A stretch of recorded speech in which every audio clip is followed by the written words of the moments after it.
मैं सर प्रार्थना करूंगा कि सदन उसको मंजूर श्री करे। राजीव सत्तार। अध्यक्ष जी, इस मोटर यान संशोधन विधेयक 2014 की चर्चा पर आपने मुझे बोलने का मौका दिया। हम पिछले कई दिनों से कह रहे हैं, इस विभाग के मंत्री नितिन गडकरी जी जबकि मेरे गृह प्रदेश से आते हैं,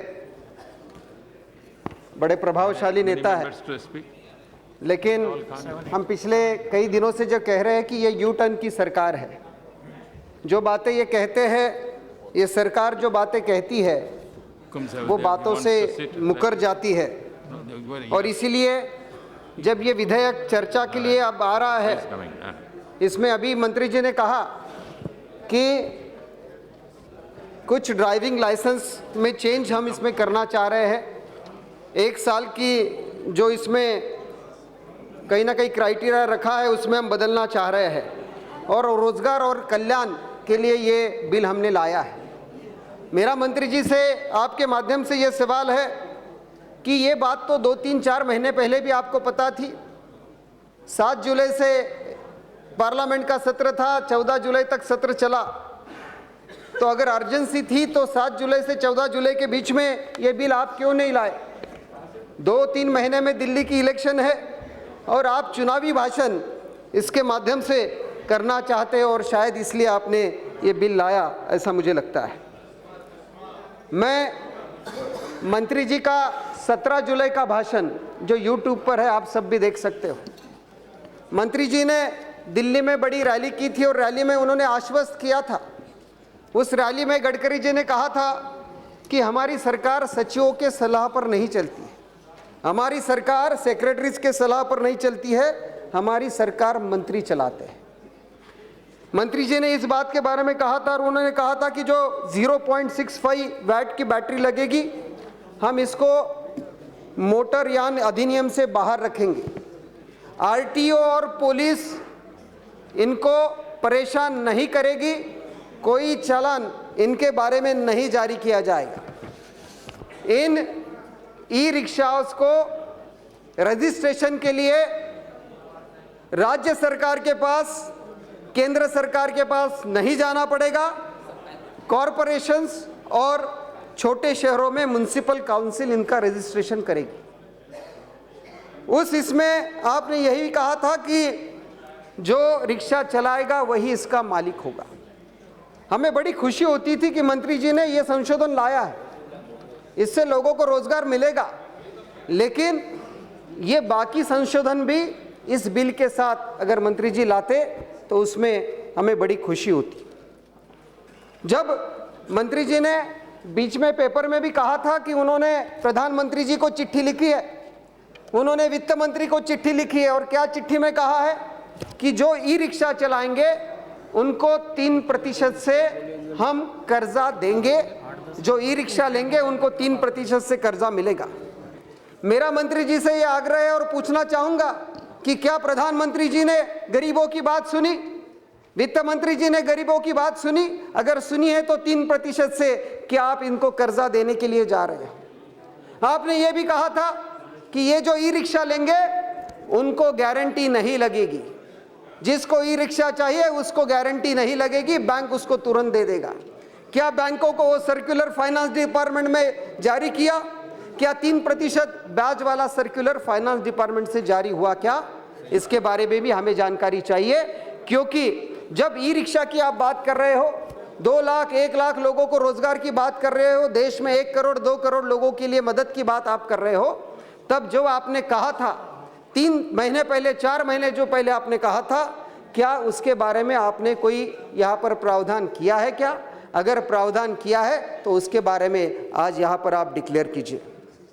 देश में आधी आबादी महिलाओं की है, देश में आधी आबादी महिलाओं की है। निर्भया कांड को 2 साल 2 दिन पहले पूरे हुए, और इसलिए जब ई रिक्शा आ रही है तो महिलाओं के लिए भी एक महत्वपूर्ण क्षेत्र ये बन सकता है। महिला अगर ई रिक्शा की चालक होगी तो जो महिला इसमें सवारी करेंगे उनके लिए भी एक सुरक्षा के लिए ठीक रहेगा।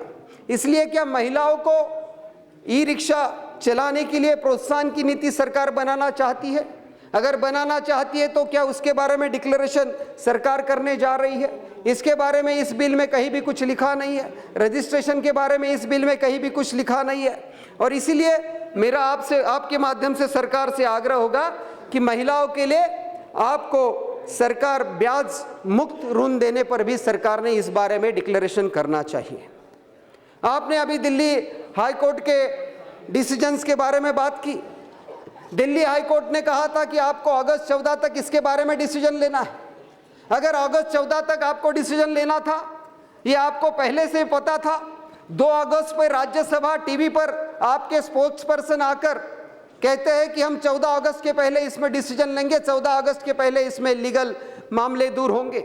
आज दिसंबर महीना आया, यानी पिछले 5 महीने से ये रिक्शा वालों की हालत खस्ता हो रही है। और पिछले 5 महीनों से अगर देरी किसी ने की है तो वो देरी के लिए सरकार जिम्मेदार है। ये सरकार गरीबों के प्रति जितनी तरह से संवेदनशील होनी चाहिए, ये गरीबों के प्रति संवेदनशील नहीं है अध्यक्ष जी। इसमें अभी आदरणीय मंत्री जी ने कहा, आदरणीय मंत्री जी मेरे राज्य के बड़े प्रभावशाली नेता है, इन्होंने अभी कहा कि मानव चालित जो रिक्शा है इनको हम हटाना चाहते हैं। क्या ई रिक्शा आने से मानव चालित रिक्शा हटेगी?